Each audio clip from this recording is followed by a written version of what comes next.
That is not intermediate. I'm never quite sure how to pitch these talks, as I was just saying. Normally I talk to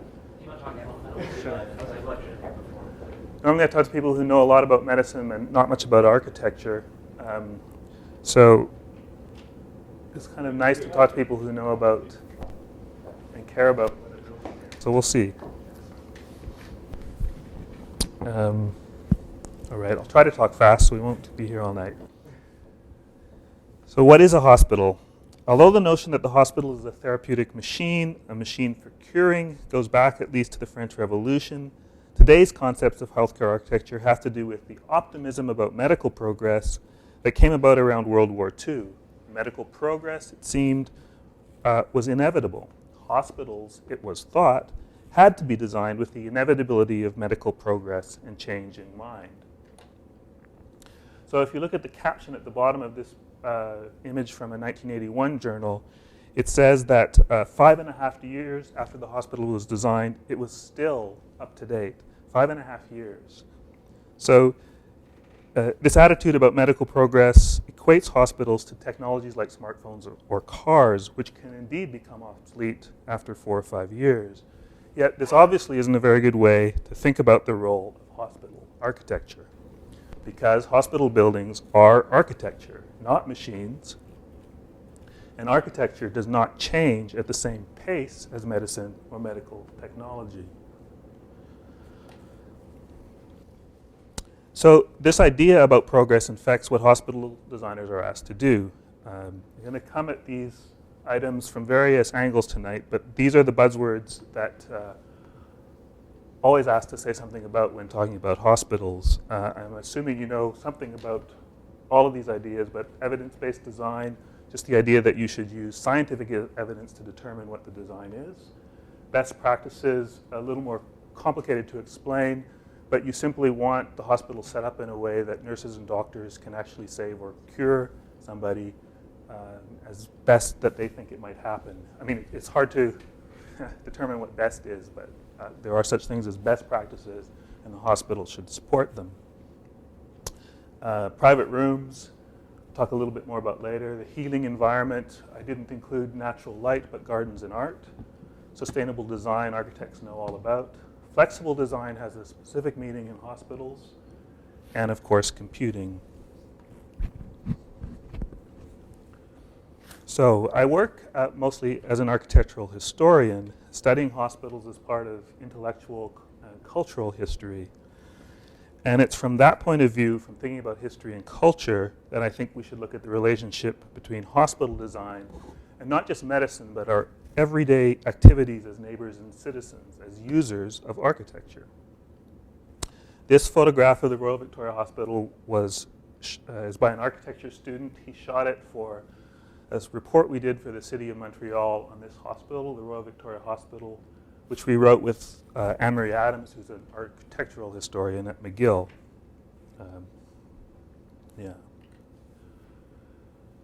So, medical historian Charles Rosenberg has proposed that hospitals as institutions are characterized by an imbalance between their inward vision and outward glance.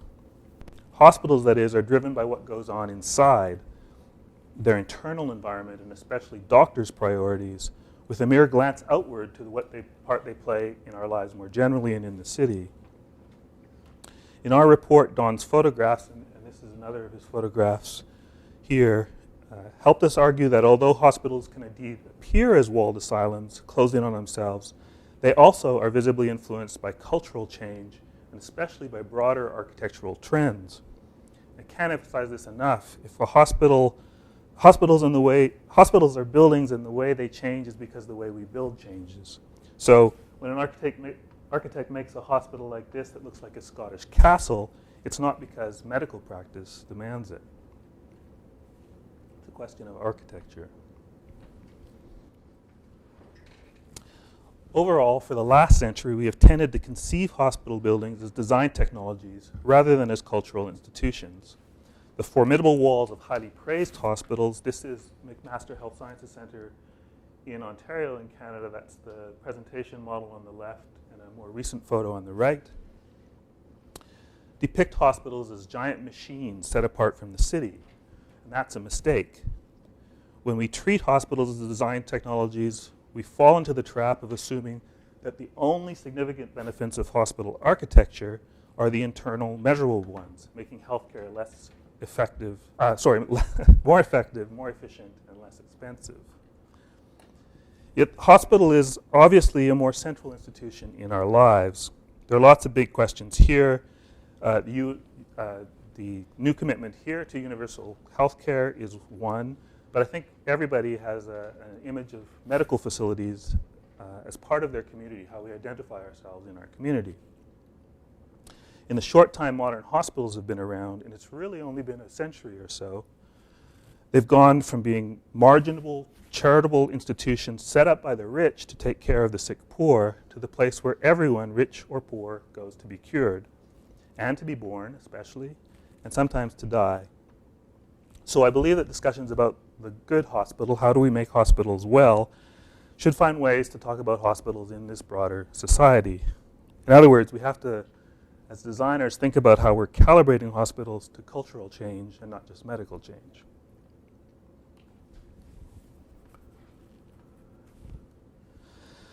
So the big cultural change that hospital architecture has to contend with today is computation. Computers make up a huge challenge for healthcare around the world, as the problems with Affordable Care Act launch are just one tiny indication. But it's bigger than that. We live in network culture, or as they used to say, we live in the age of computing. We believe that computers are the source for the challenges and problems in living how we want to live. And we have to somehow manipulate the digital in order that our lives get better. That's our culture. This is just something we believe. You can't not believe it any more than you could believe that the Earth is stationary and the sun goes around the Earth. We just believe in computing. Medicine and hospitals have been in the thick of network culture. And I just want to use this one brief example. This is Northwick Park Hospital in North London, and it's the earliest example I've found of parametric design. This is an image of the hospital around the time Phase 1 opened in 1970. It's a plan on the top and a model on the bottom. It's designed by John Weeks, who is partner in an office with Richard Llewellyn Davis. The key innovation to the design, of which there were many and many influential ones on hospital design, but this one in particular was the idea that the hospital could grow like a village grows. So the Weeks Llewellyn Davis office was involved in town planning. They had just opened the new city of Milton Keynes around the same time. And the key problem that they tried to solve was medical progress. So I guess you know what fugly means. As with many hospitals of the era, the hospital's image is surprisingly ugly to us today, an incarnation of the much lambasted hospital as factory look conveyed by the industrial materials, which the architect himself boasted were cheap. So there's rough precast concrete vertical posts, steel-framed windows, and aluminum panels below the sills. Yet this brutal appearance conceals its innovation. This is the first facade designed and built on digital parametric principles. So this was a startling use of computers. These architects had spent a decade researching how progress in medicine should change hospital design. Yet they became known because they used computers for what the hospital looked like, for form giving. Images of the hospital came to be included in Cybernetic Serendipity. This was a groundbreaking exhibition of computer-based art which took place in London in 1968. The show subsequently traveled here to the US, and this is where many people had their first exposure to digital graphics and cybernetic art in general. So more precisely, Weeks' use of digital design worked like this. The issue was how to design elevations that would work no matter what changes were made to the composition, size, shape, or number of pavilions. Right? It was going to grow like a village. You couldn't just compose one thing. So, for the facades, Weeks decided on load-bearing vertical window mullions of exactly the same size and thickness.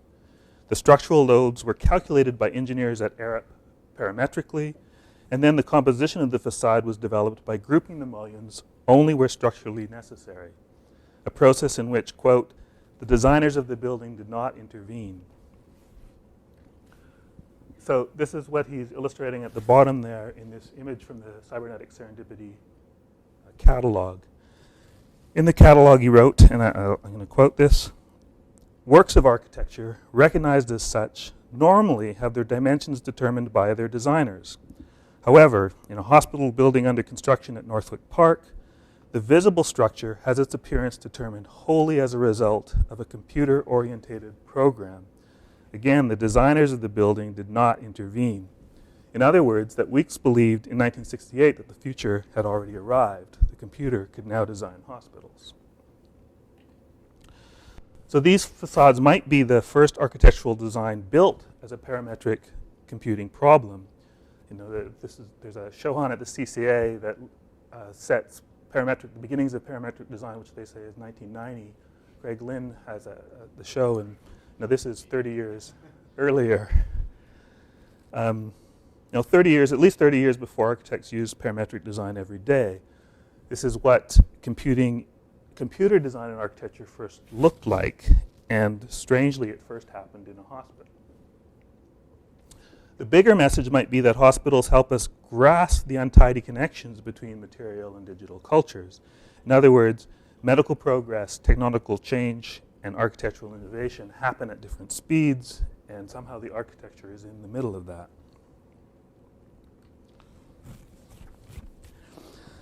One of the results of this idea of future-oriented medicine is that presentations like this on hospital design almost always talk about the future.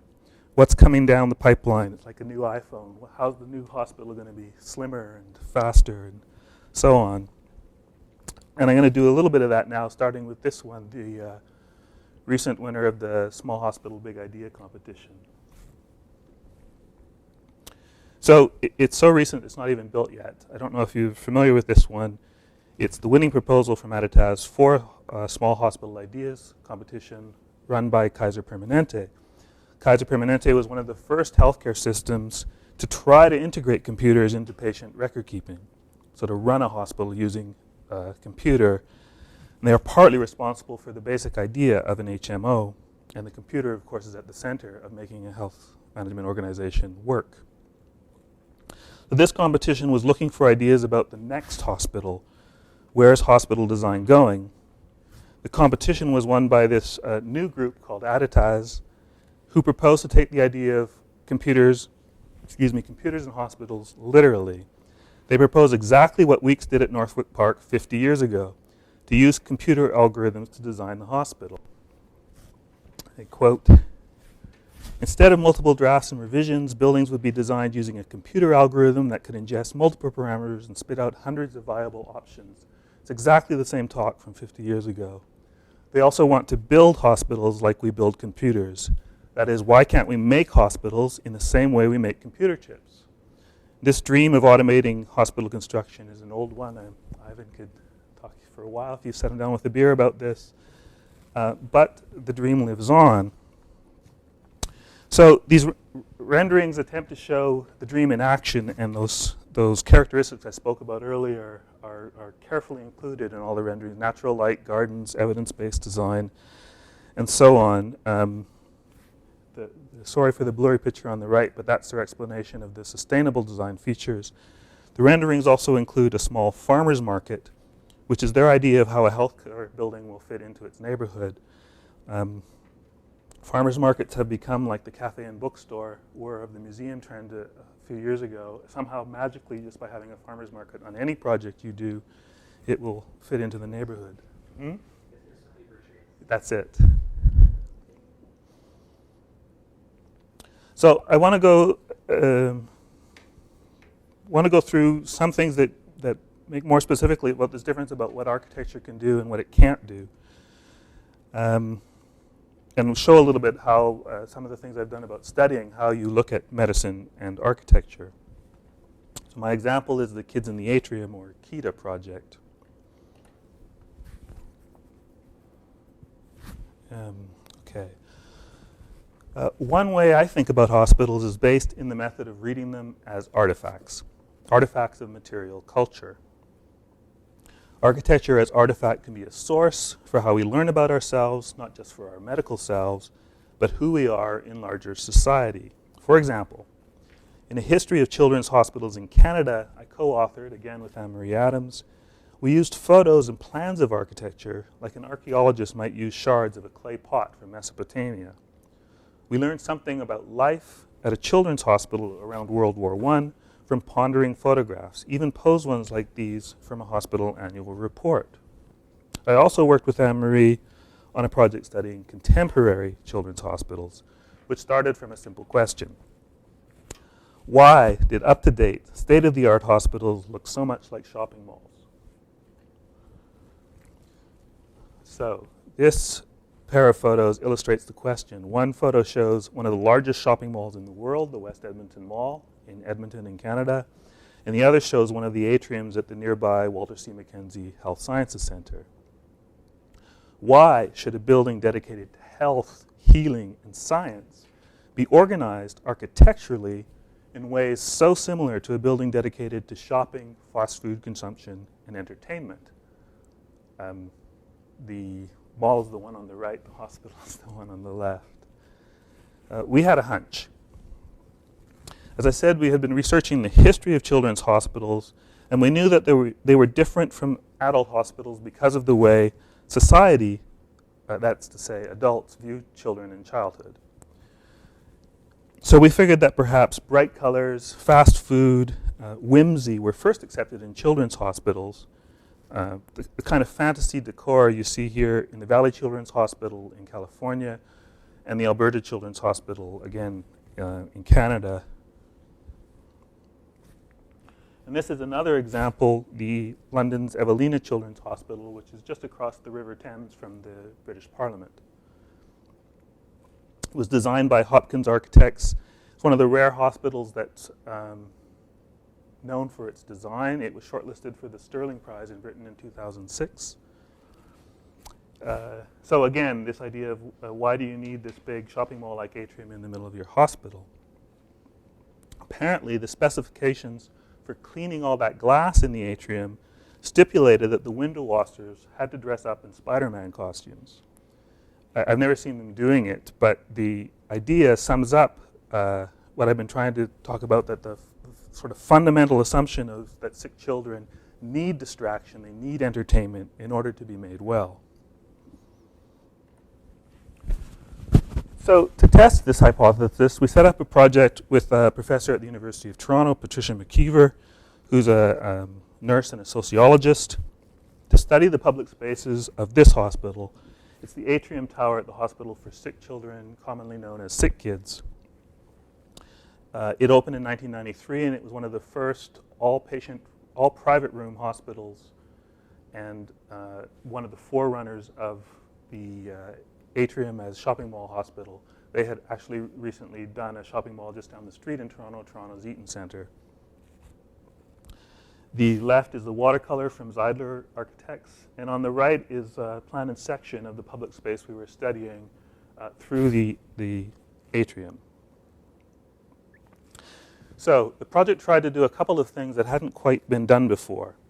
We wanted to make a comparison between the architect's intentions and the children's experiences. Normally, health researchers don't care what architects want. They study what doctors and administrators want, especially ways to make the hospital more efficient and cost less. We studied why the architects thought the environment was appropriate for children and youth, and whether the kids themselves actually did find it appropriate. We focused on the public atrium, and these two photos, you can see elements of that environment: the exposed white structural members, green metal railings and stairs, the large quantities of glass, the exposed elevators, which is a direct steal from a shopping mall down the street, and a lot of kid-friendly art. We centered the study around getting kids to take photographs of architectural features in and around the atrium. We used a digital camera that young kids could easily operate and an unobtrusive digital voice recorder. We hired a graphic designer to make a logo and create a team identity. And on the bottom right, you can see what the kids called the toaster. It's a printer, and we encouraged the kids to print out a couple of photos to take home with them. We ended up with 80 interviews, 50 outpatients, and 30 inpatients, girls and boys, from the age of 4 to the age of 17. Most kids took about 8 photos, though one went wild and took 43 photos. This one is about the child who took the photo commented that it child was small enough that looking through the railings they felt that they were in a cage, which is not exactly what the architect wanted. And they compared them to all sorts of things. Shopping malls, churches, prisons, hotels, and even the Roman Colosseum. They talked about all sorts of things architects are interested in. They talked about safety, noise, the structure, and they even made some astute suggestions for making the wheelchair circulation better. But what was most provocative about their photos is that the kids zeroed in on the issues that were most complex for the architects. In interviews, the designers told us they had struggled with the problem that sick kids has patients from the ages young as 0, essentially newborns, to age 18. So they had somehow to balance kid-friendly with age-appropriate. And they were especially concerned not to end up in Disneyland. The 2 photos shown here were taken by a 13-year-old boy who wanted to comment on exactly this struggle. For him, the photo he took on the left shows an environment that's exactly too busy and too kid-like. The photo on the right shows the symmetrical, calm, meditative architecture he deemed more appropriate for a hospital. The interview team called him Mr. Aesthetics. So these are 2 stills from Life's Little Miracles, which is a television program that helps raise funds for sick kids. This episode is about Little John, who needs a kidney transplant from his father. Note that the architect's lost. His room is decorated with Disney stickers, especially that big Pooh Bear in the window.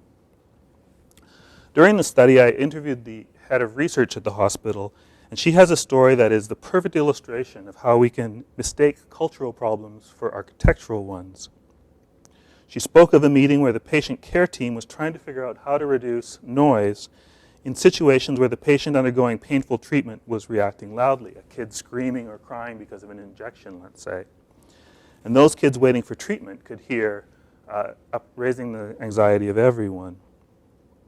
At a certain point, someone spoke up and said, well, why don't we just eliminate any procedure that causes pain? So rather than change the architecture, why not just change what they're doing in the hospital? And that's just the question. Architecture can lessen the noise, but can it really lessen the pain? And does the Pooh Bear actually help? So this is just a quick illustration about this idea of private rooms. There are all sorts of medical and administrative reasons why you might want private rooms in a hospital. But in children's hospitals, it's clear that the change is cultural. If you were born in the 1950s, or if you were a child in the 1950s, it's likely that you had shared a room at home with other children. So if you went to the hospital and you were by yourself, that would be very scary. For us, it's exactly the opposite. We all grow up with our own bedroom, our own TV, and sometimes these days even our own bathroom.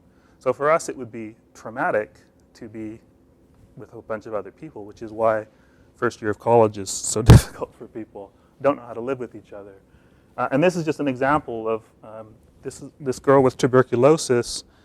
It says on the note that when she first arrived, she was sick, so she was kept by herself. And as she started to get better, they put her back with a whole bunch of other children. We just wouldn't do that today. It has nothing to do with medicine. It has to do with how we live our lives.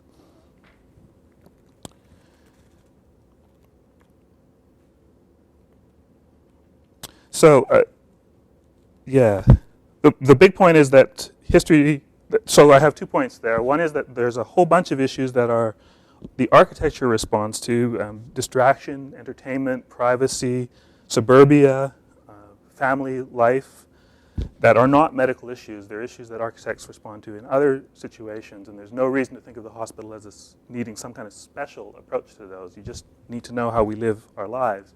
in order to have some kind of response to them. And the second one is that there still is this possibility that we use children's hospitals to experiment a bit with these ideas because we believe we can kind of tell children how they should live, which we can't do to adults.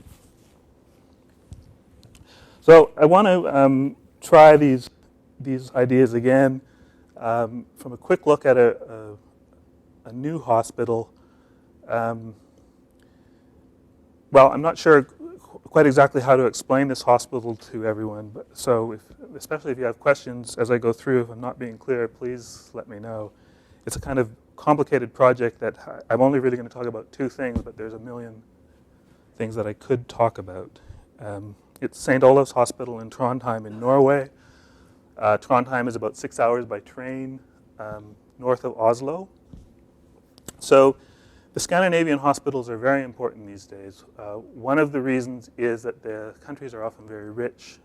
Norway has incredible amounts of oil money. And they also have long-established social welfare traditions. So,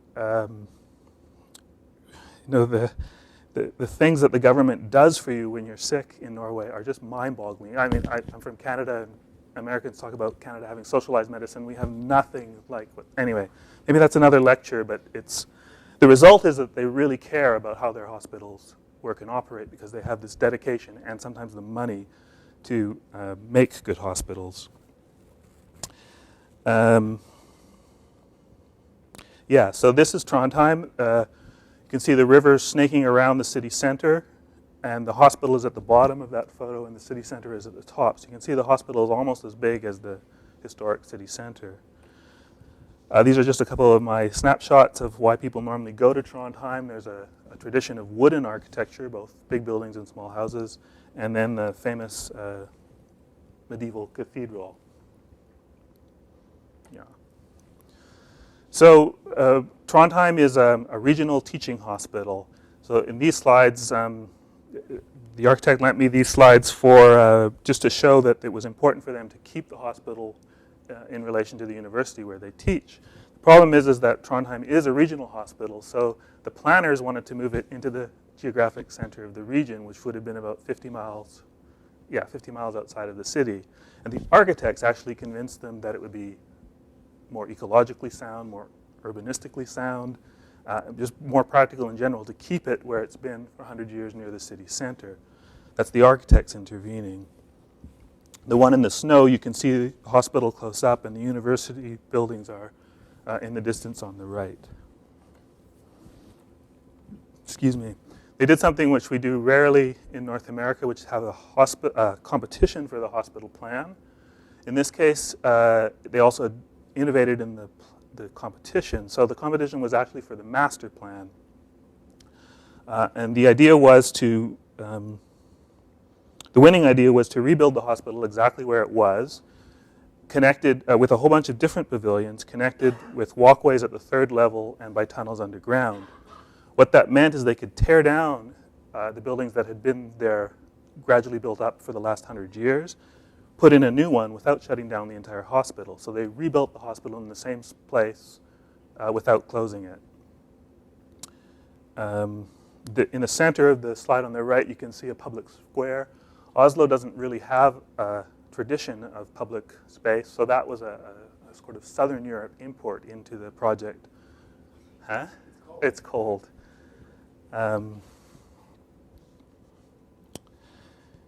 Yeah. So the underground tunnels are really kind of fun. The staff tend to sneak down there away from everybody and even smoke, which is a weird thing in a hospital to see these days. And they're full of these robots that move supplies between the buildings. So the robots are connected to the Wi-Fi system. The Wi-Fi system is connected to everything in the building. It's a completely, so linking all the buildings together using the computer system and these robots that go. And they're quite funny. If you stand in front of them and they want to get somewhere, they scream at you, "Get out of the way, get out of the way." You kind of have to move, or and they won't run you over, but they threaten to run you over. It's tied into a whole bunch of things. They have automatic dispensers for the uniforms and so on. So the IT, the computing part of it, was used to make the master plan work. So So on the left is a image of the walkways into the Heart and Lung building. You see on the bottom of it, that guy leaning against the wall is actually a bear. And that's the second part of this. The architect who works for the hospital, so not the architect of the buildings, but the hospital architect who oversaw the competition and so on, has sort of carefully built up one of the most amazing collections of contemporary art in all of Norway. They have a 1% for art program, so 1% of the budget has to be used to buy art, and she carefully kept anyone from taking away from that budget and quietly brought her full 1% worth of art. And it's everywhere. So two things from outside, these boulders kind of talk at night. It's everywhere. Every waiting room, every lobby, every cafeteria, every corridor has art. So there are photographs, paintings, sculptures, installations, and tapestries. This one is in the Heart and Lung cafeteria, and I can't remember the artist's name, but you can see on the back of the photo on the right, that's the same piece, just viewed from a different direction. It kind of shifts as you move, shape and color as you move through the room. So there is a lot of research about the therapeutic value of art, though artists rarely agree with the researchers about what makes good art. There still is an idea that that people get better faster and the staff has less stress if there's art around. But the effect of including it as a design principle is really extraordinary as you walk through the hospital. Instead of messy bulletin boards, with advertisements for pizza and discount futons and so on, you get museum quality art, as they say. So where you might see in a typical hospital a messy station full of wheelchairs and products and so on, you'll have a sculpture. So this is, I think, the most dramatic use of art that I've ever seen in a hospital. And it includes this, which is a public sculpture for that public square that they invented. That's a picture of the model on the left, and that's the sculptor Tony Craig, who's a British sculptor who lives in Germany, who made this 3-meter tall, 3-ton copper sculpture for the square. And really, no one could believe her when she kept saying that, yes, he's going to do it. It's kind of an amazing thing for a hospital to have a sculptor of his quality. And again, the whole point is that this is architects thinking about how the hospital relates to the city and relates to people's lives, not just what the doctors are up to. So this brings me to this idea of evidence-based design.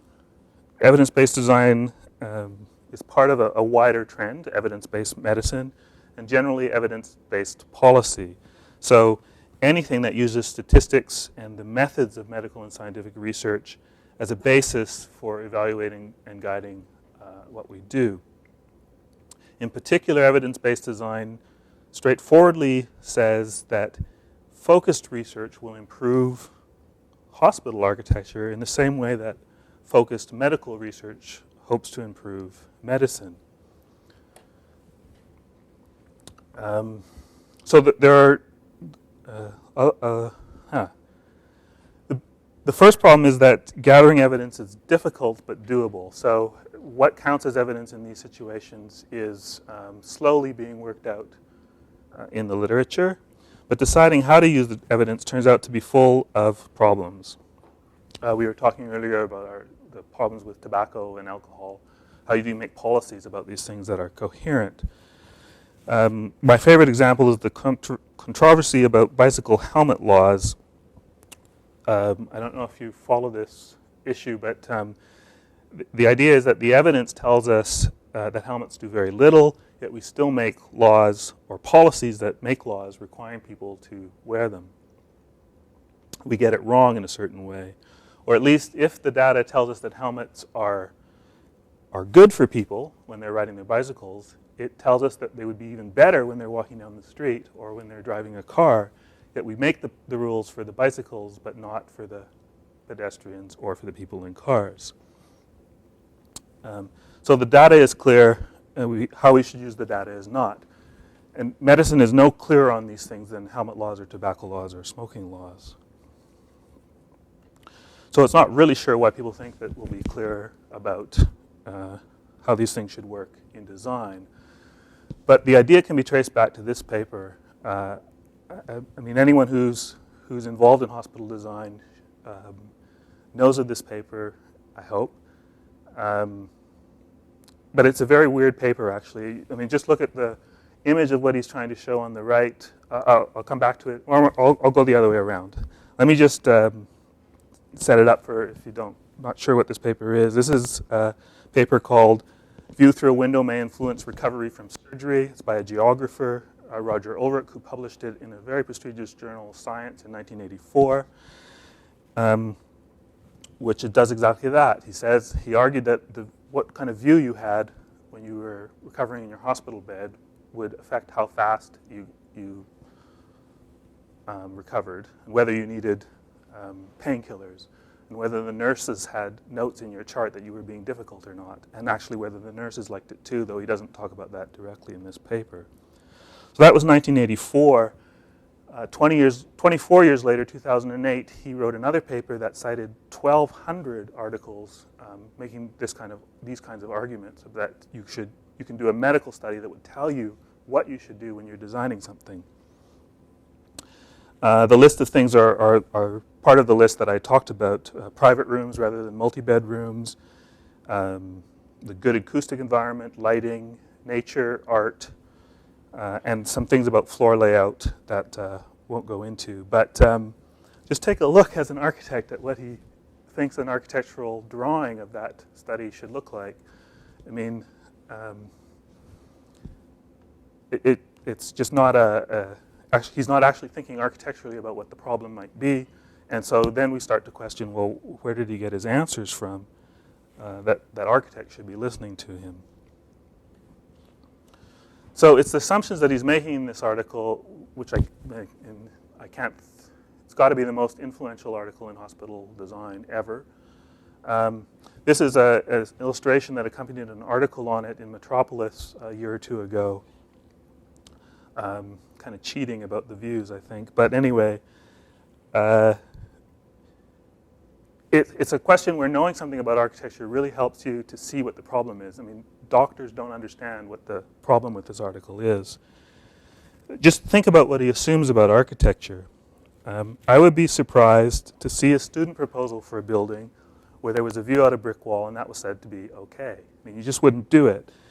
Even a professional architect, unless in a very tricky situation, would obviously prefer a view rather than a view of a brick wall. It's just bad architecture to have a view of a brick wall. And it's nothing to do with the medical requirements. You would do the same thing in a house, you would do the same thing in a school, in a courthouse or whatever. There's nothing, it's not a medical problem and there's nothing specifically medical about it. You just have to live in our culture once again and hire an architect to do it. There's just no, it's almost impossible to figure out what architects are supposed to learn from this study. And yet we're told time and time again by the doctors that this is an important thing and that we should be basing our decisions based on this research. So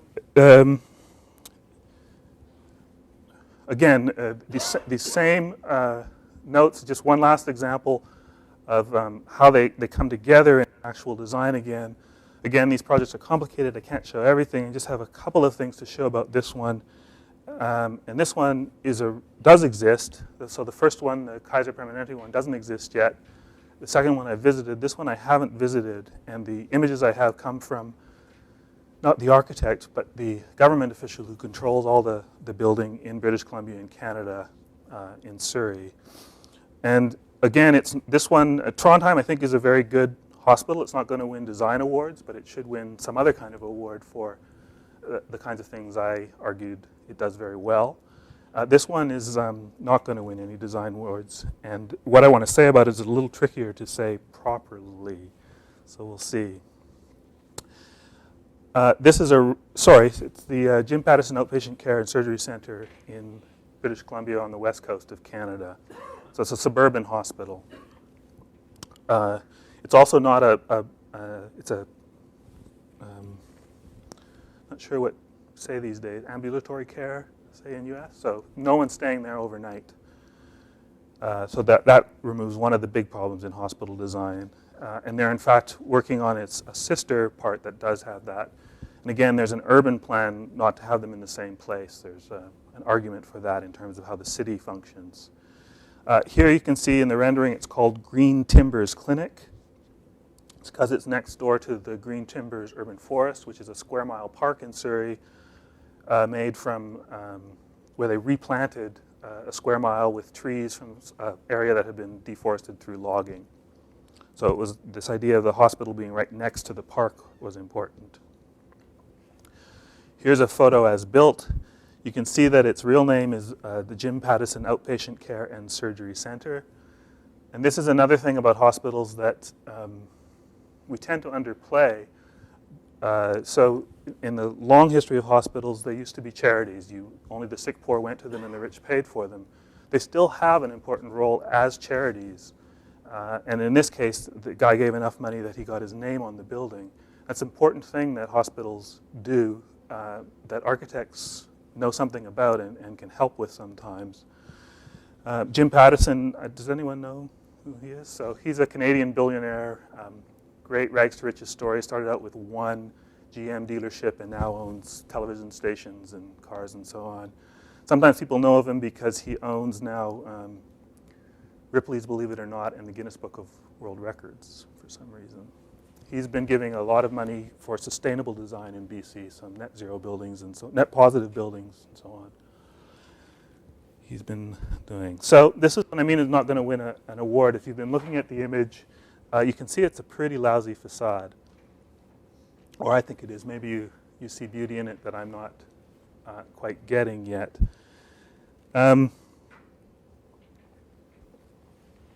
Yeah. So relates back to the hospital I showed from the 1960s, Northwick Park, which also the architect said, wow, this is a cheap facade. And the issue there is that in hospital design, people often object to hospitals spending their money to look good on the architecture. They say the money should be spent on patient care. And so in this case, and in many cases, what the architects end up doing is negotiating a sort of cheap-looking building deliberately. It's an important skill for hospital architects. And the government architect who gave me this image uses it to explain other things other than how it looks. It's sustainable design performance and other kind of performance specs. So a different kind of argument about what the architect can do to make the building better when they're not allowed to do that thing that we all think we know how to do, to design beautiful things. So this is Surrey, the edge of the Green Timbers Park, Urban Forest, sorry, and where the roads meet at a triangle is the site where the hospital is. So another thing here that they tried to do is this question of how to fit the building into a park. Remember, evidence-based design says that a view of nature is good for you, and the problem of parking. So the car, we love our cars. Cars are increasing faster than the rate of population is increasing. You need to park somewhere. So in these kind of drawings, what they're trying to suggest is that the park and the parking can somehow go together. Again, that's the architects arguing for that. The doctors don't care. They just want the parking spot closest to the building. It takes a lot of work, I'm arguing, for the architects to realize that parking is a problem and you have to do something about it. And what's really great in this case is that they managed to get 3 levels of underground parking. Normally in a suburban hospital like this, you simply put up a big outdoor parking garage because it's so much cheaper. Again, that's the architects fighting for this. The other thing about this design that's important is the big dumb box idea. It goes back to that idea about flexible space and what does that actually mean in a hospital. So there's actually 3 circulation systems in the hospital, one for patients, one for staff, and one for services. You'll notice in this diagram that the service elevator doesn't go down, for example, to even the entry floor. It's quite a complicated system of keeping these 3 groups of people separate and then meeting where they're supposed to meet. There are other designs that we do, opera houses, for example, or courthouses, that have these complicated circulation systems, but none of those buildings also have the requirement that it not be obsolete in 5.5 years. So in this case, they did, I think, a really, really good job of sorting that out. You can see in the ground floor plan some of how they did it. I mean, ignore the 45-degree cut and those kind of things. I'm not really telling you that this is how to plan a building to win a design award. But they managed to pull all of the circulation out of the actual floor plan of the building and all the mechanical systems. They run up the sides of the building. And what that means by the time you get up to the clinic floors is an incredibly rational, flexible plan with these, including, if you see the kind of jagged edge of stuff on the bottom, kind of implying that things are going to change and grow in the future. That kind of long lobby also looks out over the park. So it's, for me, a pretty successful idea of grappling with all of these ideas as well as the concerns that the architect might have, even if it's not my favorite looking building. And that's, again, the rendering with those lobbies looking out towards the park. It's pretty close to that. It's an optimistic rendering, but they still got it that way. All right. So with Surrey, the presence of the things digital, the age of computing wasn't that, it's not very explicit in what I just went through. So I just want to go very briefly to end back to the direct issue of computing. The impact on hospitals and hospital life from all things digital is really only getting going. And we were talking a little bit about this before I started. And I think we need to be pretty careful about what we say architecture can or cannot do in such situations. The era I study historically, this is all you had to do. You needed a room and you stuck a computer in it. And that's just no longer the way we encounter the computer. It's not just a bulky object. It's not just for specially trained people. We have to consider that we live in digital environments. So many propositions are now coming along that involve smartphones and smart walls with audio clues and robotics. So think about this problem of hospitals being hard to navigate, like Northeastern Campus, I found out is hard to navigate sometimes. And you could get people through it with your smartphone pretty easily, which takes a lot of the pressure away from the architects to have the solution for how people are going to get from place to place. This one is an app called BANT. It's the University of Toronto smartphone app for blood glucose monitoring in diabetic teenagers. So I'm using this as an example of a non-architectural design solution for how the patient and her care team might best interact, so that best practices idea. It's based on the idea that everyone has a cell phone. It's a lot easier to change an app than it is to change a building. Here's two more examples. The one on the right is something called Screenplay, which is at a rehabilitation hospital for kids in Toronto. It's a waiting room installation. And the problem in waiting rooms is that toys can spread infection, so you can't have toys in waiting rooms anymore. In a rehabilitation hospital, many of the kinds of things you might put there for people to occupy the time, people in wheelchairs, for example, can't use. So this one is a large projection wall and then 100 colored tiles. So you can walk over it or roll your wheelchair over it, and it changes the images and the stuff that go on the wall.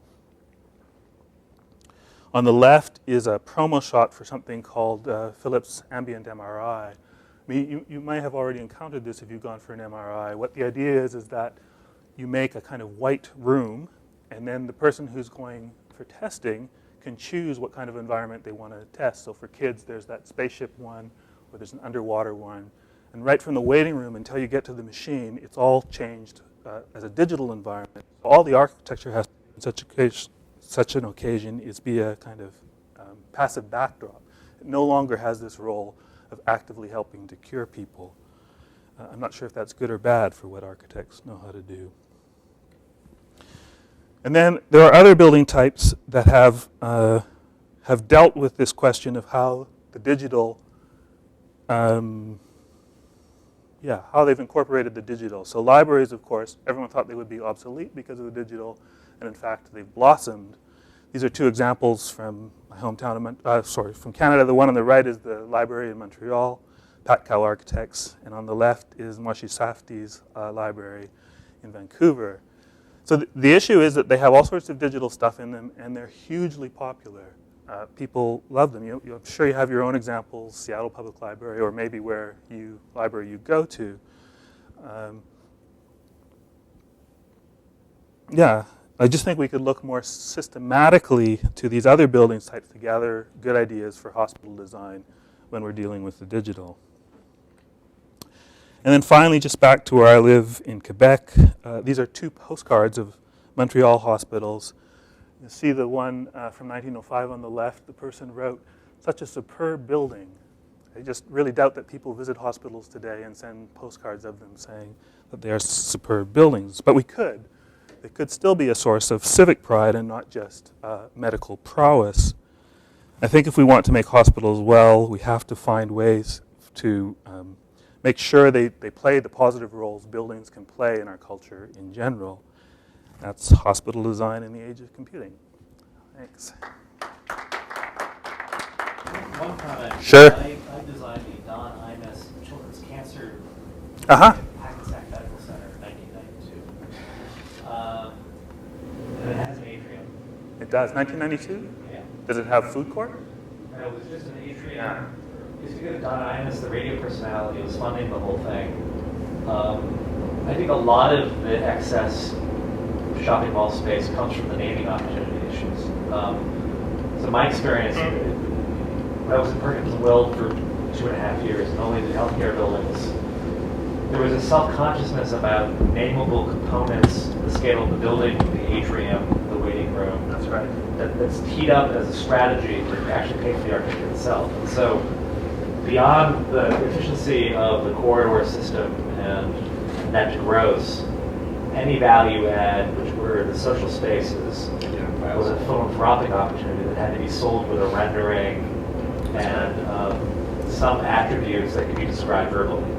And so, I think that might be a little bit what drove atrium design in hospitals for a while, that they were seen as a successful thing to market to donors. Yeah, there are atriums right after the Second World War, so I didn't quite mean that it was the only atrium. But there's a specific moment when hospitals were fighting whether you should have a Burger King, for example, in your hospital. And that's the kind of shopping mall atrium that I'm talking about. The issue of naming, though, is exactly right, and so you're kind of supporting my point for me. I think architects are sensitive to how that works in a way that society. Yeah, doctors aren't for sure, and administrators certainly aren't. See it disjointed, whereas architects know that the name attaches somewhere. One of the things that, the other comment, having had a short career as a healthcare architect, You survived. Is that what dominates the planning logic of hospitals is the corridor system. And the corridor system itself, beyond the efficiency of having private rooms off the corridor, which has all kinds of social logics, but the corridor system itself is the conduit that allows doctors, nurses, and equipment to get through the whole system as a series of arteries. And it is the issue with larger hospitals that makes them inherently anti-urban, because there is a undeniable logic that these have to be all connected with bridges and tubes and things, and grow as a kind of octopus, because you ultimately have to get somebody from X-wing to the emergency room on a stretcher indoors, and that sets all of the other parameters for hospital design. And I think, I guess what surprises me about your talk is that you didn't talk much about the plan DNA of the type, right? The kind of evolution of the wings. The hospitals are inherently a wing-based system where with each edition, it grows a kind of wing, and you dealt with more of the kind of the issues of character. That's right. And do you have any? is it because that functional logic is so indisputable that there's not much research to do there, or? No, I've done a lot. As exactly as you said, I imagine that people are more familiar with that logic and that they're not so used to thinking about Right. what architecture can actually do in the hospital. Right. They're thinking of it as Yeah, how the will you solve pragmatic this logic, problem. right. The hospital that I showed with parametric design, those guys made your life difficult because they did a lot of the early studies about how ward planning should be done. Right. And It's then, not standard in a way. Yeah. made his partner Llewellyn Davis wrote a book for the World Health Organization about hospital planning that used that hospital as the example of how to go. But this is really interesting and very timely. But I'm very glad you ended on these two slides because I think this is very telling. I mean, obviously the reason that the building on the left could be the well-composed, Loire River Valley chateau that it is emulating, I guess, is that there were a lot fewer functional and operational challenges imposed on the pre-World War II hospital that could do only a few things. In other words, it had patient rooms and presumably some fresh air and access to light. But as you say, before, I don't know the medical history enough to know exactly when, but certainly before 1905, if you went into a hospital, it's not, I don't know, what were your odds of coming out? 50-50? I mean, it was a crapshoot. They could do a few things. They could cut things off. They could, do you know what I mean? But mostly, maybe you could convalesce and you could get better. But the point is that architecture could be more about organizing a few different things, corridors and rooms, end caps to that are very tasteful and so forth, entry lobbies and all that. Once it became a machine, that kind of Tim is talking about, that is totally true, the big sprawling hospital is a wayfinding nightmare because once you add on all those new things and there's all these new components and by the way, when you add the radiology wing or the CAT scan wing where you physically can do it, it actually isn't in a rational part of the sequence, and so you have to paint stripes on the floor to get people through sequence A versus sequence B and so forth. I wonder, though, if based on these roundtables where I've been learning a lot, I wonder if we're, in the United States anyway, at a third point now, which is the number one thing I'm learning is what we really want is for people not to be in hospitals. I know that sounds easy, but actually the ambulatory care thing, we don't want people staying in hospital overnight unless they absolutely have to. And so there's going to be this, this disaggregation into smaller bits, and the days of the mega hospital, I mean, there have to be some regional trauma centers or regional really complicated surgery things. Sure. But right now, a really large number of people go to those for lots of reasons. Even when now in the future they won't go to them. I think that's going to really change everything. And that there'll be things like the one you showed in British Columbia, Yes. and smaller, Yeah, will be, I think, in the United States, that's what's going to be really happening. that's exactly the logic of Surrey. That's why I said if you had questions, I mean, that's the explanation I would try to give it. But I don't think from a historian's point of view, that's not quite right. So for this hospital on the left was much bigger in plan. The people who were building it decided to chop it. They forgot to put in a surgical amphitheater, for example, because they were just cost-cutting measures, efficiency. And this was a charitable enterprise? Oh yeah, this is founders of the CPR Railroad, two of the most richest people in North America at the time. But within a year, and it's up on the side of the mountain in Montreal. So they didn't think they would have any outpatients. 5 years later, they built a 5-story outpatient building, ambulatory care at the rear. So that's 1900. That's not a question about what's happening. Ambulatory care is not a new question. It's coming on board in the future. Right. That's just how we've been talking about it for a century now. It's just the rhetoric we use of what the hospital planning is. It's not actually a new problem. It means a new solution. That's my argument. Well, but I mean, this is a very complicated topic. Yes. And I have it's a problem because I'm just starting to learn something about it, so I think I know a tiny bit about it, which is I'm sure wrong. But I mean the issues of policy that aggregate certain functions or not. I mean, I don't disagree that I'm sure there's been ambulatory care since the days of me going to a country doctor in No, but the argument that there's becoming more and more ambulatory care, and we want less and less people staying in the hospital. So that was already true back then? Yes, that was the same argument was used. So, for example, if you were in the hospital when this opened, you might go home for the summer, and they would repaint the wards, and then you would come back in the fall. So that was the idea of how you would use the hospital. Perfectly logical thing. There were no rich people getting surgery here. There was almost no one being born in a hospital. Right. Somehow by the Second World War, almost everybody was being born in a hospital. And we don't know why. You weren't any safer in a hospital until there were antibiotics, which didn't come along until the 1950s.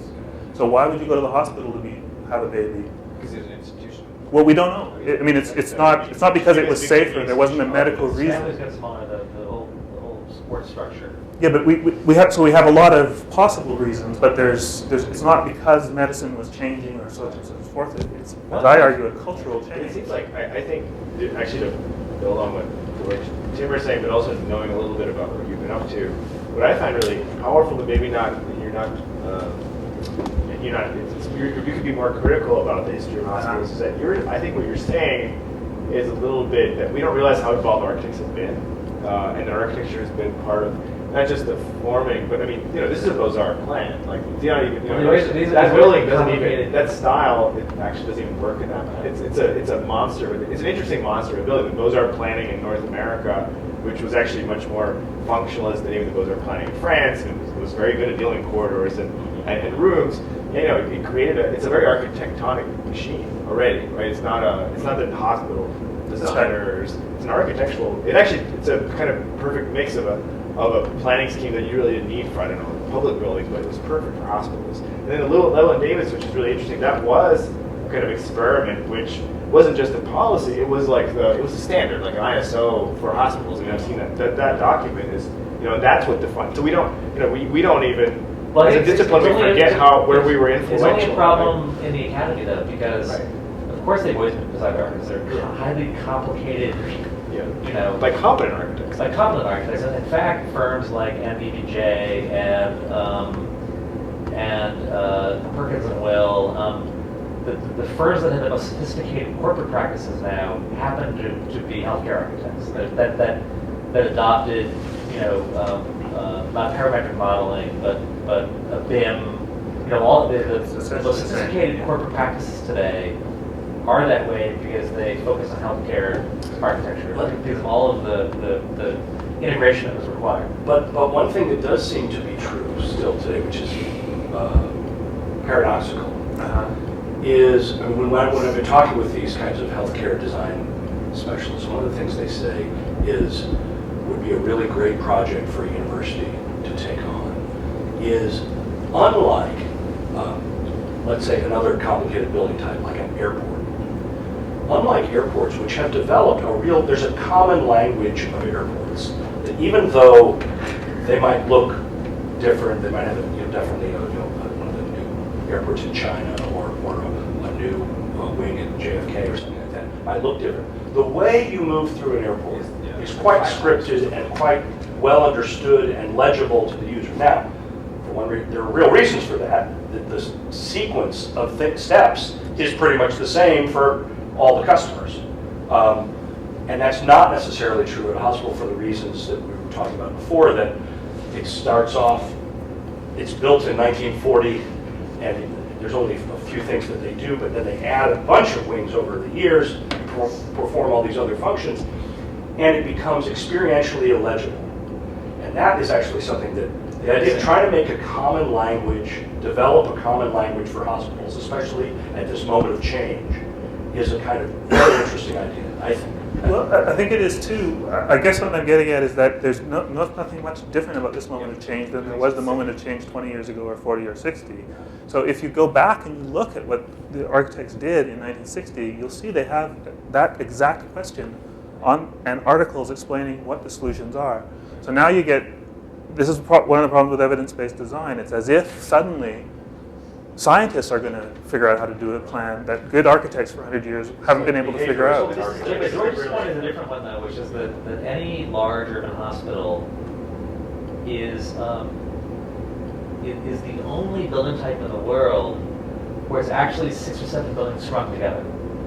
Like, and the Metropolitan Museum. Okay? But most factories. But actually connected as a single megastructure, not like campus, which are individual buildings. And that in itself is a remarkable and bizarre thing. Like you don't just add an airport. I mean, in JFK Airport would be the other example. Well, you're turning to terminals, and even then you're stringing them together. And there's a logic to how you add to it. Right. The truth is, I mean, there's a lot of reasons why that is. There's more room. There's, Right. but it's interesting to think. All I'm saying is, and by the way, there is a big difference now. I mean, I appreciate from a historian standpoint that your job is to revisit the work of previous scholars and maybe take issue with something, which is completely fine. But assuming that the radical transformations in healthcare policy in this country continue, and I think they will, well, that's actually going to provide a completely different set of incentives that will affect hospitals a great deal, I think. It does, but I mean, it didn't, in a way that was not true in 1960 or 1980 or 1990. well, I guess I would have to look at that with a little bit more detail.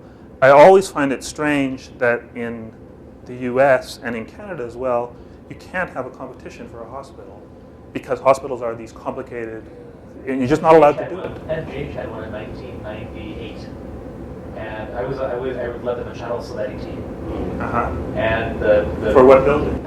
For the entire campus. Oh, And that's and Troy Kovas won, and it was for a complete redeployment of the buildings on campus, and it also meant that you would be your master plan. You did the first building, and so the ambulatory care building that is catty corner to the Charles Street Jail. Charles Street Jail was their master plan. Our master plan, so we came in second, was literally to connect the outbound level of the red line directly down into the.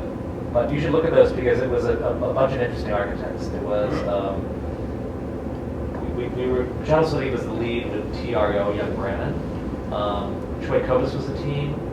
I think Perkins and Will was the team, and they ran it like a competition. And you actually did design boards. And I'm sure John Maservi, who's the head of facilities there, I'm sure has all of that stuff. well. So this is a good counter to what I was trying to say, except that it's a incredibly exceptional event. Right. Part of healthcare. No one would. You're right. I mean, that is a real anomaly.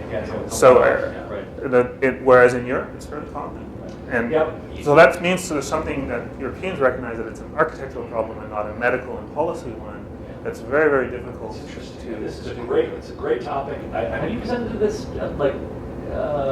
within any of the big healthcare firms in Boston? Not in Boston. Part of some of these ideas I presented a couple of times to a group of CEOs, and Canada is doing these days a lot of private partner 3P projects, and so those finance guys. Probably buy you lunch. I imagine that Perkins and Will here, Young Brannon, TRO, this huge. Canada, sure. Canada, this big one. Probably Dennis Dennis Wicker. Okay. But there's also I think there's another interesting subtext, which is a critique of parametric design too, which is interesting. The idea of being able to. I mean, I was Frederick Taylor was my favorite person recently, sort of the first management consultant. He said you can be scientific about data collection, but not about management and art. And then Louis Brandeis comes along and says, no, let's just drop that second thing. Let's make management the science. But your example was only about structural loads. It wasn't, if your argument included parametric analysis that had to do with optimizing patient room efficiency, but that early example was really about just dropping out mullions as the load level to the wall. So my example is a tricky one in several ways. They actually did a lot of their research in a team of researchers. So they had a statistician, they had historians, they had doctors and so on. Let's just say that project actually, there's more parametric things than just And just thought about Yeah. the project. Okay. But Yeah, the but an organization, a small bit of organizational advice, seriously. I mean, this is great stuff, but this is 3 talks. There's a parametric talk, which would be really interesting and could go into greater depth. There's the kind of stages of hospital, structural changes in the typological changes in hospital evolution. And then this other thing that you're very interested in, which is a little bit less well defined for me right now. It's clear that you're very interested in the stuff that one gleans from the Norway hospital, the intersection of art. Well, you had as you said yourself, you have 7 or 8 areas of interest. Well, they're not my areas of interest. No, but 7 or 8 extremely relevant rubrics. But so I like advice about how to structure things. Ivan knows that's how my brain works. But the issue with hospitals is the issue of sort of undermining people's assumptions about what they are. And my experience with trying to talk to people about hospitals is if you don't do enough different things, you get the same questions because you haven't undermined people's assumptions. There's a lot of biases. So the technique there is meant to make you not be able to. Pardon me? Be holistic about it, so that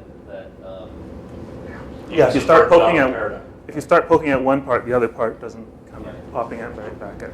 But it was really excellent. I mean, do any students have questions? I'm sorry, we're all sort of jazzed up about it. Yeah, right at the end you pointed out 2 more modern libraries and said that those could possibly give input as precedents for future hospitals. What kind of design aspects in those do you see as being relevant to future hospitals? So the issue is that when the internet started to take off, it was assumed that libraries would no longer be useful. Nobody would go to the library anymore once you could get it on your computer. And in fact, the opposite has happened. Libraries have had a new surge of life. And that's partly because they figured out ways that people use digital, meaning the whole internet environment, as well as specific things about how you sort books and how you shelve books and so on, to rearrange how you live life in a library. And it's the same problem. Hospitals are very, very slow in a certain way to take up computer technology because there is so much other technology in the hospital that is not computer related. That the computer is just another machine in the hospital. There's so much individualized technology. There's a new machine for this. Yes. There's a new machine for that. It's not a system. It's not a system. Perfect. And the insurance patient medical record software, even beyond the crisis with the website now, is such a deeply embedded specialty. And this is going to save Hartford, Connecticut. But as the insurance companies die, there's a whole culture of software engineers there who are coming out of those insurance companies that are rethinking the whole patient management software issue. Yes. And so Hartford's going to become the new Silicon Valley. Insurance companies are going to Yeah, die. but maybe more specific, what do you see? Well, they're going to die as support for a city like Hartford. They're becoming more virtual. So just There's another a quick answer to the question is the way that you so famously, for example, the Apple stores are designed on the way that you get treated in a hotel lobby, as opposed to how you would get treated in a Best Buy. It's the same thing. The way you get treated when you go into a library, what you can do in there, where you can go in the library, how you get from where you need to go. Sometimes you want to be really by yourself reading a book, and sometimes there are more public events and so on. Architects have figured out how to orchestrate that stuff in ways that people really, really like. They're very, very popular places. That hospitals aren't like that. So those atriums I showed were meant to be like that. Part of the city, you would go to the hospitals to have your lunch, but we just aren't there yet. And putting a farmer's market there isn't quite the solution. We need to do a little bit more than that. So buildings like a library, like a hotel lobby, those are the kinds of models that will, rather than just listening to this list of evidence-based design criteria, we should listen more to what we know about how buildings work and what we like about them. Got one more. George, you mentioned the example of airports as sort of large global typology, which I think, the analogy sort of brings breaks down because we have there are different kind of set parameters, the size of planes, security. That's right. The process has to be rigorous across the world, and I'm wondering, and I think it's true that sort of maybe the different cultural understandings of hospitals in different regions and different places around the world has contributed to the differences in their typology and so on. Not, I guess I'm wondering if there has been anywhere that you've studied where the sort of cultural understanding of what the hospital is as a civic institution has sort of positively influenced. Like, Is it significantly different from here? right, from our understanding of you go to the hospital because you're sick and it might be nice if the colors are pleasant or something. Sort of maybe, are there places where people understand maybe you pull some aspects from the library and that's the kind of space the hospital should be, the kind of place where you have lunch or so on? So are there places in particular that I know of and like? Yeah. Demonstrate that? So there's, in that World Health Organization book from around 1965 about planning hospitals, one of the starting points was if you wake up in a hospital because you're sick, you wouldn't be able to tell where you are in the world. But those kind of procedures, what called best practices, how do you treat a patient in the hospital, is pretty similar everywhere you go. But the suggestion is how you get to that room, how the visitor gets there, how the supplies get there, that can change quite a bit. And again, the focus in the hospitals is usually in lowering costs, lowering infections, making sure people live longer, don't die after their operation, those kinds of things. And the architecture part tends to be